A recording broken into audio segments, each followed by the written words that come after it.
I got laid off about 2 months later, and so I just I went full swing ahead. Live every day with integrity and honesty. My family's everything. I mean, it's integrated into the whole business.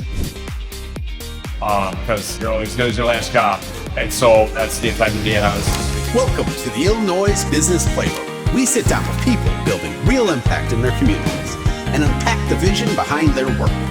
If you care about real stories and real connection, you're in the right place. Let's make some noise.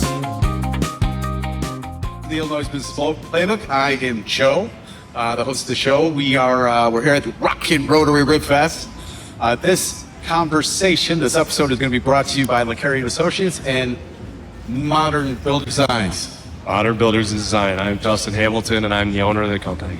Beautiful, beautiful. Well, Justin, not only thank you for being here today, but both my wife and I, the producer that heard the show, we're very appreciative of the fact that you were able to kind of partner up with us. Hopefully this leads to many different future partnerships that we can do together so we can get the word out. Now, you obviously look like you're not only just building buildings, you're also building muscles. So why don't you talk a little bit about your company if you can? Like, what made you decide to get into the industry? What is your background?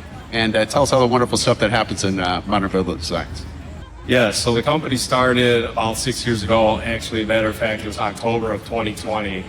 Prior to that, my career in the union for 18 years. I got in at 2003 when I was 19 years old, and 43, just turned 43 a couple of weeks ago. And it was just one of those driving factors, midlife crisis, I would say, at 37.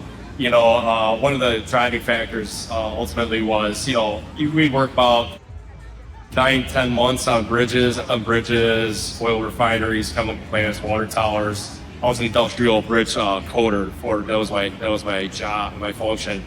And I just kind of, after working 9-10 months out of the year, and then we're laid off for about 2-3 months, I just was like, you know what, I'm going to start a company. And layoff season was happening, and I got laid off about 2 months later, and I started a company on the weekends. I was doing side jobs, whatever it was, to kind of just build that rhythm and that traction within the company. And then, come 2021, I didn't get a call to go back to work till like April 21st that following year. So I just, I went full swing ahead. The rest is history. We've been open for almost 6 years now. So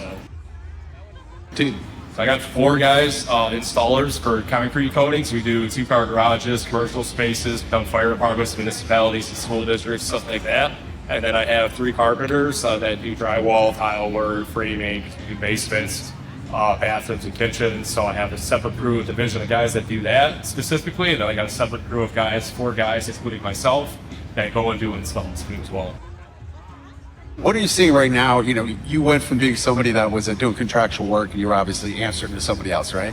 And now you kind of flip the script. Now you're the man that's in charge. What have you seen the differences for you personally as far as leading a team when you were certainly before part of a team? Yes, good question. I would say the differences are, obviously you're answering to somebody and somebody's giving you lead and direction, and ultimately, growing up in the trades, all my family members came from trades too. I would say that, you're on multi-million-dollar projects. We were on projects, like I was on Wrigley Field back in 2018 and 2019. Historical projects. I'm a White Sox fan, that stinks. It's fine, yeah. So then I was on the Old Chicago Post Office. I've been out in O'Hare doing bridge work out there, expansion on I-90. I've watched, good leadership out in the field of multi-million-dollar projects, and I incorporated that into the company. And I'd say the transition was pretty smooth, to answer your question, because I spent years, almost 2 decades, watching other people leadership roles, and some transition was pretty easy. It's not always the case for certain people, but I believe that I was blessed with being in the presence of great leadership. I've managed teams quite a bit. I haven't always been into 07. I've certainly been out there in the corporate world, and what I always found is that you want to kind of pick apart some of the positive aspects that you've seen from your leadership, and you want to kind of learn maybe some of those negative aspects. So I guess a question for you as somebody that's leading a company, what do you think leadership, what does that look what does that look like for you? Like how do you lead? What are some, when I was doing different things, I was in the for-profit educational field, I was managing sales teams, and I was always really big on two different ways in which to describe my leadership. I was an empathetic leader, and I was coaching with compassion. The reason being is that I know I could drive results, but I knew that I had to motivate everyone individually in order to kind of get the results I was looking for, right? So you don't just manage a team, you manage the individual, and you sort of coach the individual, you inspire the individual, you motivate the individual. For you, if somebody asked you what your leadership style was, how would you answer that question? Live every day with integrity and honesty. It's not so much just a cliche of saying those two words. I mean, it's implemented even into my personal life, and I would say that, you're not as good as you're only as good as your last job. And it's like you always want to keep that principle and those values, but you also want to lead with those values because everybody else is watching you. When you become a leader, it's not so much just leadership as a whole. It's like I got a 30-month-old. My daughter just turned 30 months. She's a little 2 years old.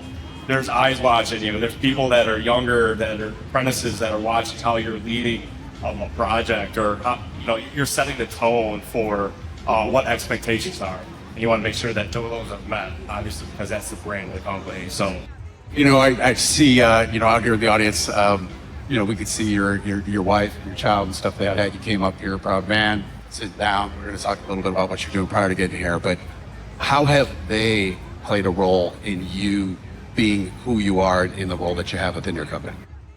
Well, let's say my wife, early on was helping my first year. It was just me in one car, and that was the early stages of 2021. And when I needed some help on projects, she would come out and she'd give me a hand, and she was very supportive from the moment we started. And then those were the beginning stages of the business. And my family's everything. I mean, it's integrated into the whole business. It's like that's where we started, and it's they're still here today, so I'm blessed. Beautiful, man. What's really beautiful too, I love when people talk about their family, talk about people they work with that they care about, because this is now going to be out there in the ether, right? So every time that maybe you didn't take the garbage out time, you could be like, well, hey, let's go watch back that section I just talked about. Just you remember how wonderful you are, right? Performance is everything. They hand out the trash on the Thursdays. Absolutely. How do you keep an even keel? I think steady leadership is something that really, when times are tough, you need a steady leader. And you kind of talked about the fact that you referenced the fact that you started in 2020. I was managing sales teams around that time. At that time, people were traveling across the country, and all of a sudden, everything stopped. How were you able to navigate? You kind of started through the COVID, so how were you able to navigate through that time, and what lessons did you learn that time in case anything remotely close to that happens again? What are the safeguards you put in place to be able to deal with going through something like that again? I always reflect on 2020 and the stimulus money and COVID, and it was like I always reflect on saying it's the gold rush of like starting a company, and ultimately it wasn't the general purpose of starting the company at that time. It was just at the right time that helped us, elevate the business, because it was a lot, especially in renovation work, a lot of people were looking for things to improve their homes and stuff like that. But ultimately, like I said, it was a totally different initiative. It was just to stay stable during the winter. COVID had its highs and lows. I would say in 2022, it was kind of like the slope down of where things were kind of adjusting.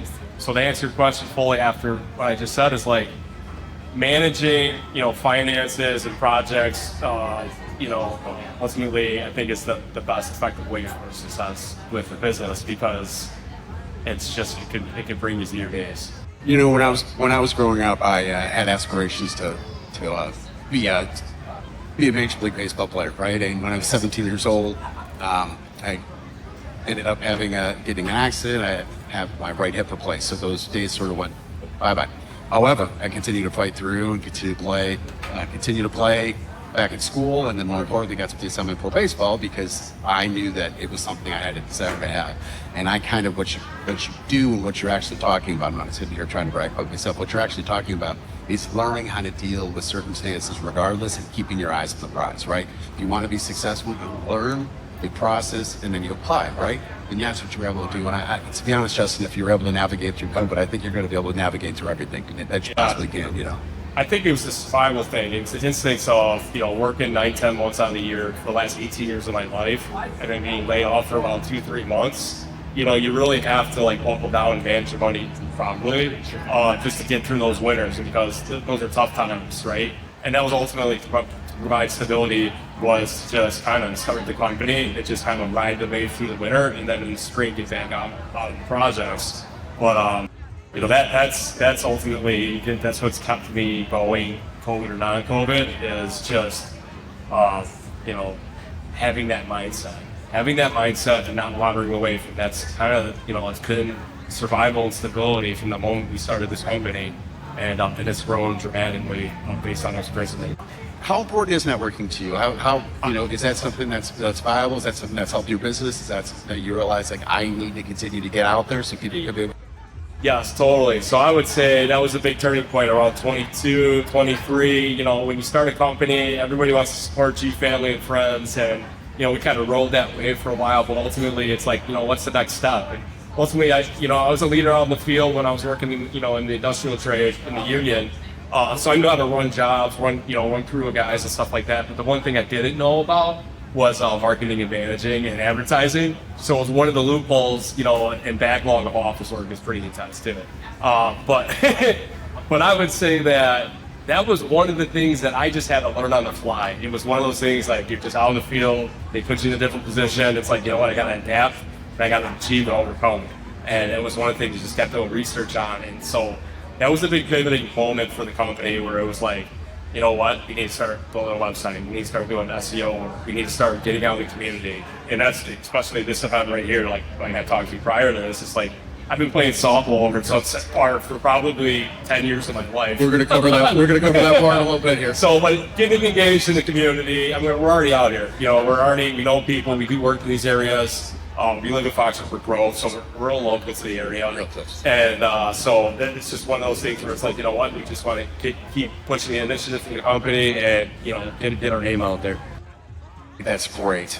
Anytime, the greatest thing about networking is not really to sell yourself and your business, it's establishing relationships. And when 100%. When you really do networking well, you're kind of known as a connector. So if I talk to you, or if somebody's talking to me and wants to get something built, shall we say, I can go, man, I got Justin, you can reach out to this company, it's great. You can watch a video regarding who he's all about. Here, didn't show you this and stuff like that. But it's just kind of connecting. And I think that where a lot of people go wrong with networking is they're just trying to sell themselves and their business. What they need to do is they need to establish those relationships and make it move forward in organic.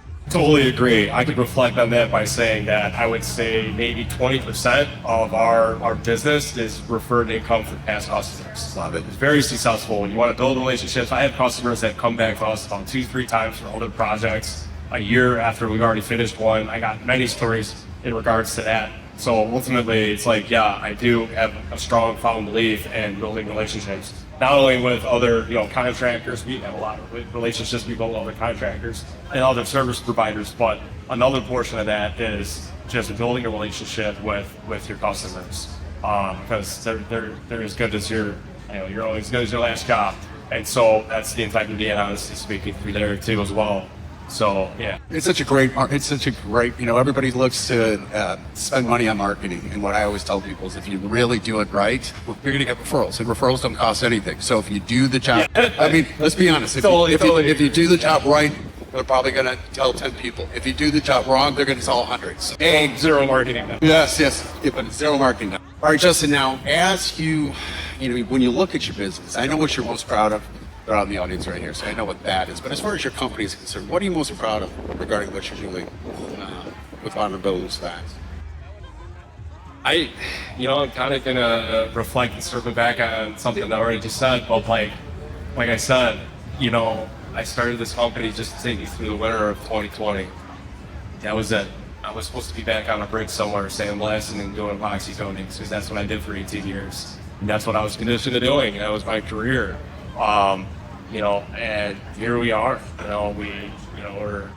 We're a decent company. We provide great service. We're engaged in the community. Company's grown dramatically. I'm blessed. If nothing changed tomorrow or 10 years from now, and we just stayed where we at, I couldn't be happy. That's beautiful. That's beautiful. Yeah. What if you could go back, 6 years ago? What would you do differently? What if you learned throughout these 6 years that you wish you had learned previously along the way? Yeah, I would say I wouldn't do anything. I would say I wouldn't be the man I am today, and this company wouldn't be where it's at today if it wasn't for the decisions I made 6 years ago. You just answered that the best way you could possibly answer that. I love that. Every time something maybe doesn't go right, it's an experience. We're building reps. Right. You miss a grounder in the field, hey, the next batter's up. Okay. And Justin, you keep playing around this thing. So, for those that have watched these episodes before, for those that are part of supporting what we do, I certainly throw out my passion for baseball. Right now, you did reference doing something at Wrigley Field. I'll be honest, my father, God rest his soul, grew up in the South Side of Chicago, which is why, of course, I'm a White Sox fan. Well, my mother actually grew up a couple of blocks away from Wrigley Field, so I don't hate Cubs fans or anything like that. Baseball. I know you're a softball player. Where does that passion for baseball come from? How long have you loved this sport? Grew up playing, and just for the record, I actually grew up a Sox fan. I grew up in the 90s. And Frank Thomas. I grew up with Frank Thomas, Phil Jackson, Isaac Ian, Robin Ventura, Lance Johnson, Carlton Fisk. I went to more Sox games as a kid. Blackjack. Yeah, Big Wow, 196. I grew up in that era, so all my family and friends were Cubs fans. While I was, Sox games were at night after school. I just plugged in front of the TV. I grew up for a love of sports. I played football, I played baseball. I grew up in McHenry. And played at the VFW as a kid. So it's just one of those things that as I got older, got into the trades, I still had that burning desire to play sports. I played flag football out in Carroll Stream for a league for some years. Played out at ECC. I played softball everywhere from Waukegan to Schaumburg, Carroll Stream, St. Charles, right here, Liverpool Park. It's just one of those things that in my mid-20s, I'm like, I just got this burning desire to still play. I don't even care if it's a 12-inch. I grew up playing baseball. Right. 12-inch was where it was at for guys that just still had the fire in them. So, and you're still doing 12-inch today? 12-inch, yeah. I just played a tournament at ECC for a sponsorship for the Elgin Police Department yesterday. That was 16-inch. Okay. Yeah, the only last time I played 16-inch, Liverpool Park's got a snowbird tournament in February. You play out in the snow. And I'm out there in snow and boots and it sweats. For over 10 years, I played in competitive 12-inch softball league, but it was unlimited. Unlimited arc, that's out in Elgin. They still have them. Yeah. It's 15 feet in the air, you're watching it drop down, and you can either chop up on it, chop down, or hit right in the square in the middle. What position you want? Outfield, I'm lefty. So I can only play like first or outfield. Yeah. Left or right? Left or right? Center, yeah. I move around. Do you have fielders back there? Yeah, it's a 12-inch outfield, depending on the team and who we're up against. Or some guys will play 5 in the infield, 3 in the out. It just depends. Yeah. Well, at some point you kind of, anyways, I don't want to jinx you. Until I can't anymore. Then I'll become a spectator. Okay. I just love it too much. That's beautiful. What I would ask you is, it's really easy to cultivate a bench. It's really easy to cultivate the next form of leadership. It's really easy to kind of work with the people that are excelling. What I always found wonderful about being a leader is working with those that maybe were not meeting the expectations I have for them, or even that they have for themselves.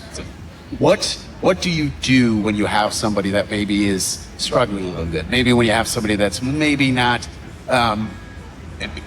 bringing everything to the party that you wish they were, but obviously they're a valued employee. Obviously, that it takes a lot more to replace somebody than to just cost more resources and helping them versus build them up and work on their, let's not call weaknesses, because I'm a Gen X and I know millennials hate this, but areas of opportunity that folks have. How do you work on those areas out? Yeah, it's a good question, and I'll reflect on this analogy. I actually went to college years ago for welding. I got my certifications and stuff like that in between while I was working on bridges. And I became a teacher's assistant, teacher's aide in the class. And so I would go into the booths and help instruct some of the guys in the class. Sure. And sometimes I'd walk into the booth and the guy would be on chapter 2 and I could just tell him based on the experience of what he was doing. And then sometimes I'd step in another booth and I could tell the guy who was on chapter 6, just being able to read the scenery of what the educational level was. And I know you've heard this, it's kind of cliche. It's like your team is only as good as your weakest link. And a waiver wire, if you ever play fantasy football, which I'm in like 4 leagues. I'm in fine. Yeah. So you're only as good as your bench. You're only as good as your not your weakest player, but everybody needs to be elevated, and you need to pick people up. That's some leadership skills, right? You need to pick people up on where they're at, and make sure everybody, because it's what's going to help the company or your fantasy football league perform the best of its capability to compete. So I apply that same into the company. It's my duty, it's my company, right? So I got to make sure that everybody is aware and of things that need to be worked on. We need to work on everything. Like same with hitting, same with throwing the ball. And it's just fundamentals and ethics. You need to make sure that is your job. Expectations are this. You need to hold people accountable so they improve. And that's it. Justin, what does success mean to you? Successful in the company. I was able to step away from a career that I thought was going to be my, the ride in the sunset. And I stepped away and started a newfound belief in starting a company.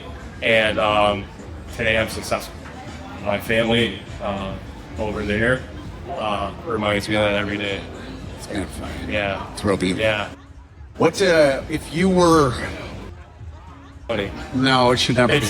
It doesn't even matter if we're a $5 or $10 million company. I always reflect when people ask me that question, like, well, it's either $5 million. I'm like, honestly, I left the trade where we're working 9 months out of the year, and as long as I'm surpassing that and it's maintaining and I'm not losing it, I don't have to worry about the off season, and I can spend more time with my family. That's just such.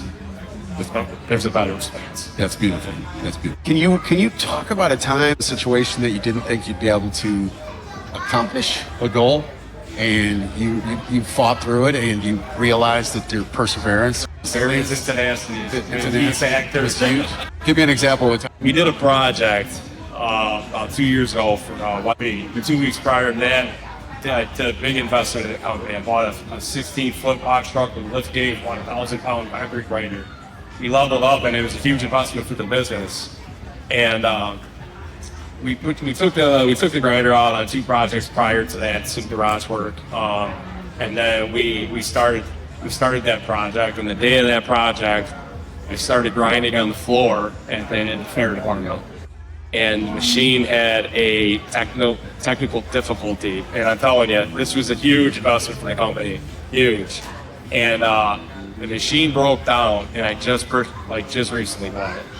And it broke down, and I almost thought that this was going to turn into a disaster.